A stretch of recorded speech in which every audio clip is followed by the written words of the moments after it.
Traditsiooniliselt möödub jaaniõhtu ikka lõkke ümber. Paraku kaasnevad lahtise tulega omad ohud. Peamised probleemid väljakutseteks on ikkagi see, et lõkke on jäetud järelevalveta ja tuli on siis süüdanud kas ümbritseva maastiku või mõned hooned. Ja teine probleem on väga sagedane see, et lõkkest tulev suits häirib siis naabreid ja tekitab seal konflikte. Et tänavu aastal suuri jaanitulesid linnas ei toimu, võib oodata rohkem väikeseid koduaeda või loodusesse püstitatud lõkkeid.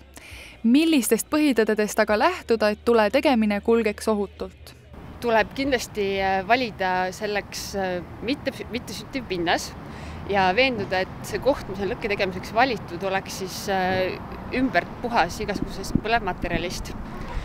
Teiseks tuleb kindlasti jälgida enne lõkke tegemist tuulesuunda ja ilmastikutingimusi. Vaadates ilmaprognoosi, siis on näha, et on kuiv ja tuuline ja see ongi tegelikult kontrolli alt väljunud tulele just kõige parem selline maiuspala, et siin ongi üleskutse inimestele, et kui te teete lõkke, siis hoidke kindlasti kas veeämbrid või kastmisvoolikud seal läheduses ja aeg-ajalt isegi lõkke ümbert võiks niisutada, et see tuli tõesti kuhugi ei läheks ja leeki ei ole vaja väga suureks lasta kõrgele, et kuskilt sädemed hakkaksid lendama kas puudesse või katuseräästatesse. Munitsipaalpolitsei plaanib homme õhtul patrullida rohkem just randades ja looduspaikades.